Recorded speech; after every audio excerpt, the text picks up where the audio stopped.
republic for which it stands, one nation, under God, indivisible, with liberty and justice for all. This ideology, just poisonous ideology, creeping into our military. And that's why we stood up.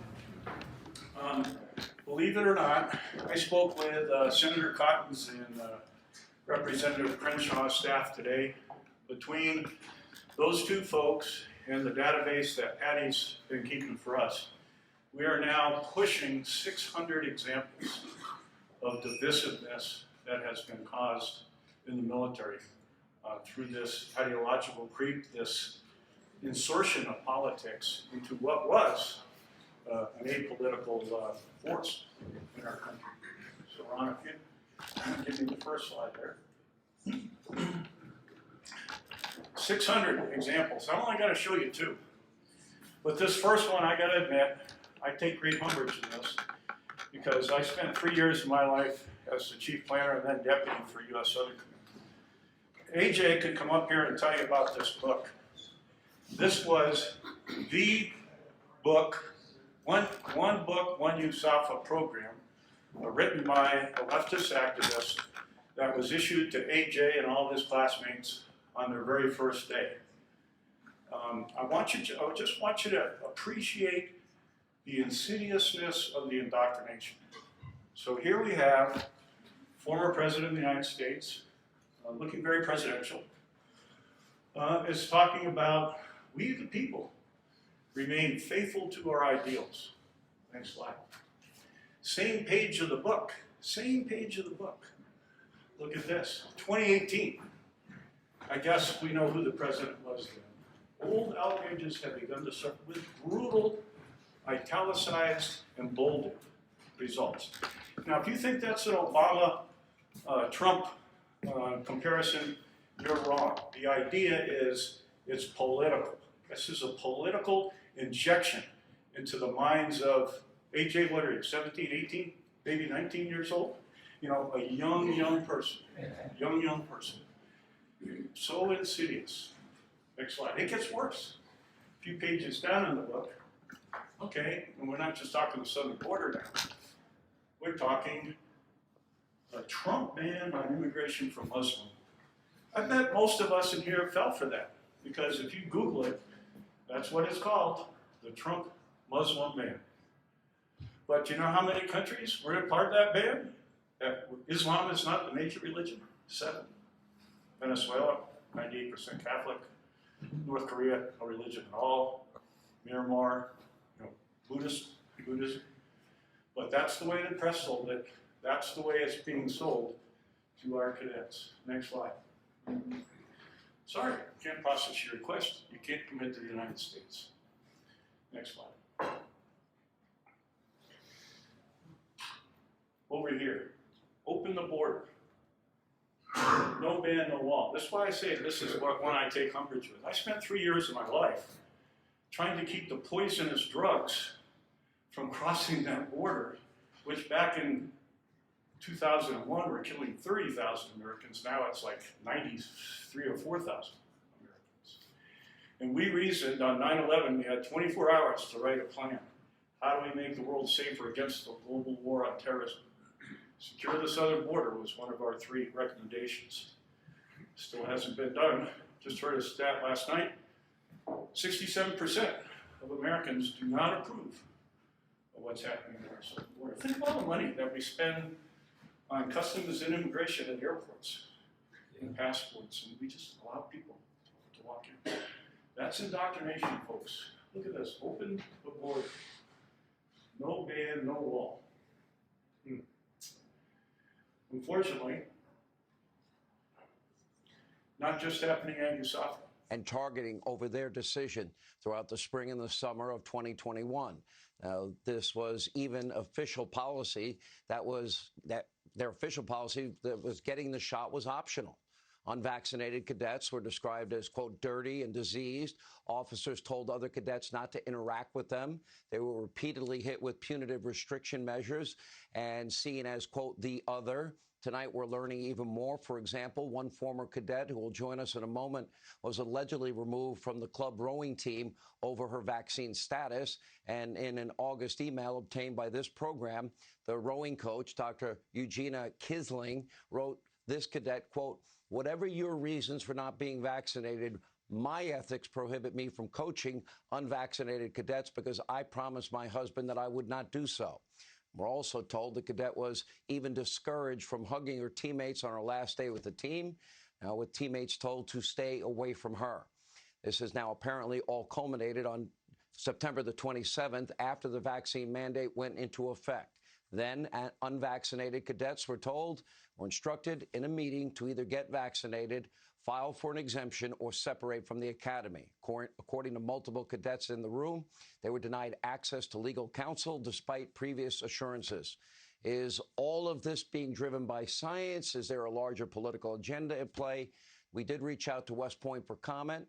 They have not provided us with a response. Here with reaction, the three former West Point cadets who left the academy amid all of this, former cadets Hannah McDonald and Nikayla Sampson, who both out processed from West Point last month, along with Willow Brown, who left the academy last spring. Willow, you left first. Let's start with you. Tell us your story. So I went to the academy hoping to serve my country and bring the fight to the enemy. I found myself instead in the classroom learning about how to be more sensitive, and this woke ideology that had taken over West Point really surprised me.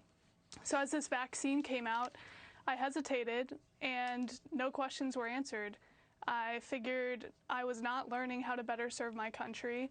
I was instead learning about white rage, and I knew I had to leave. The country was becoming less safe. Our students were not learning about Chinese. They were learning about how to be more sensitive, and I thought it was ridiculous. Hannah and Nikayla, can I ask you both, do you agree with that assessment? Is that accurate? Nikayla? Yes, sir. This did happen. I don't remember being there in person because I didn't go to these briefs, but I remember talk about these briefs that were happening about white rage and about extremism, and I thought it was ridiculous. It really had nothing to do with bettering yourself as an army officer. Yeah, and let me ask you, Hannah, is that the same experience you had? Yes, sir. So I had the privilege of tutoring plebes this semester in English, and I found that a lot of them were writing papers on critical race theory and socialism, and I asked why they were writing these things, and they said they didn't agree with it, but they thought their professors would enjoy it because that was in line with the books they were reading. Let me ask you all, and I guess, Hannah, I'll start with you. As every single person that I've known in my life that ever went to any of the academies, West Point in particular, they all dreamed of this since the time they were little. It was their lifelong dream. Was that the case with all three of you? I guess we'll ask Hannah first, and Nikayla and Willow. Yes, sir. So I joined very late in the game. I wasn't aware that the service academies were an option for quite some time. However, growing up in a Christian household and understanding that there's no greater love than to lay down your life for someone else, I was very eager to align those values of service and love with the Army, and I was just very disappointed coming to West Point and realizing that that's not what the Army stood for anymore.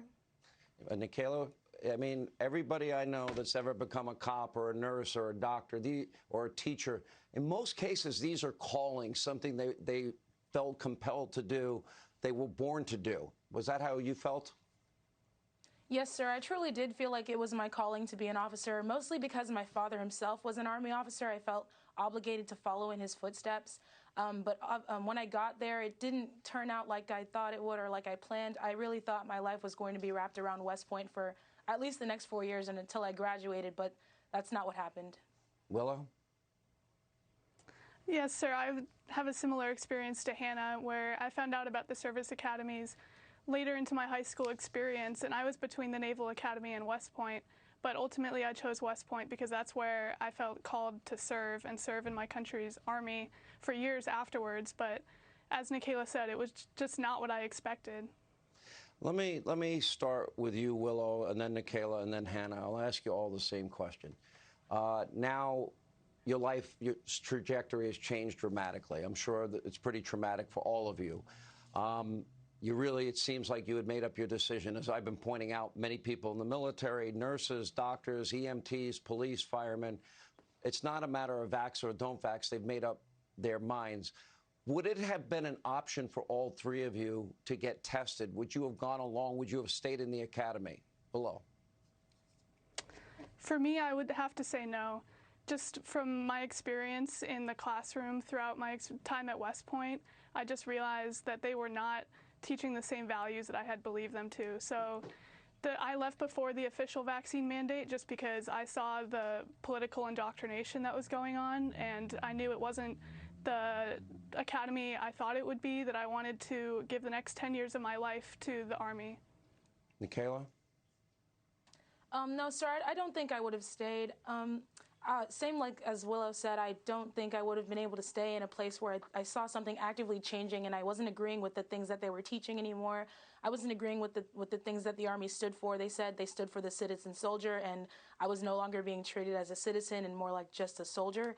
So I wouldn't have stayed. How about you, Hannah? What would you have done? No, sir, I would not have stayed. I wasn't just resisting an injection, but I was resisting a kingdom that glorifies ignorant submission and unethical behavior and unlawful orders. And frankly, I was just very upset with the trajectory of our government right now and realizing they didn't want me to lay down my life for my brothers and sisters, but for a political agenda. Well, first, let me say I've never been called sir this much in my entire life. I hope my kids are watching. Maybe they can learn a thing or two. I'm teasing. You know, when I saw that, I go, wow. So a little bit about STARS real quick. I mean, our mission is to educate. We first and foremost have tried to educate military leaders that the road they are taking the military down is not the road that is the best for the health of our military. I mean, we have had literally hundreds of engagements with the superintendent. Bentley got us to the Chief of Staff of the Air Force. We've gotten to the chairman and the secretary through members of Congress.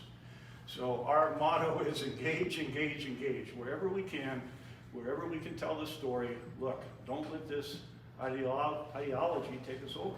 We've got to fight back. And why is this happening? Good question. Also, we try to stress unified and cohesive force. What you're doing, we hear from people, from the men and women you are leading, is somewhat divisive. You know, I can understand why maybe a cadet doesn't want to go up and talk to General Clark with 3 stars on his shoulders and tell him that. But when I'm in my bathrobe cooking pancakes for cadets at my house, they can tell me that. And that's the message we're getting. Next. So who is STARS? Here's kind of the negative things, what we're kind of against. We want to keep politics out of the military. Obviously, it's been an apolitical organization since its inception, but now all of a sudden we're injecting politics. We want to stand up against the ideological indoctrination that is very clearly happening, And why? Because we're concerned about the readiness. If this keeps going, I mean, we kind of can see examples, I think. You know, we let a ship burn in San Diego Harbor because the people weren't trained how to put out a fire? Come on, we're better than that. This is what we're for. Derek touched on some of these. We are for that prophetic vision that our founding fathers had.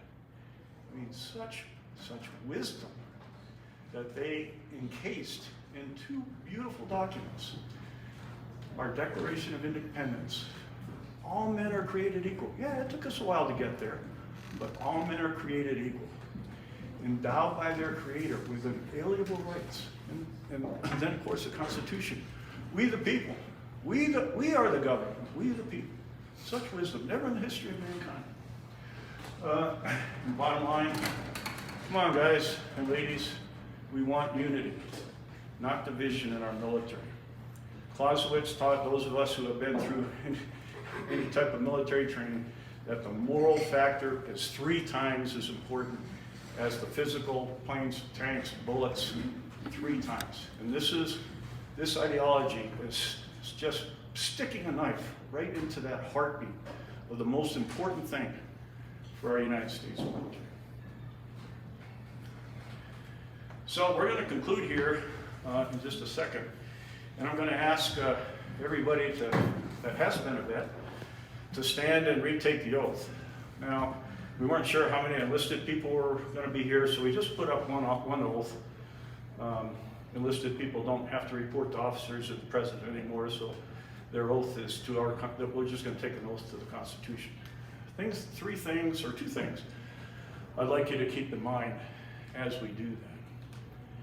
When we all raised our hand and took that oath, how did you feel? Exactly. We all felt like we were bigger than something than just ourselves. We all felt a huge sense of pride.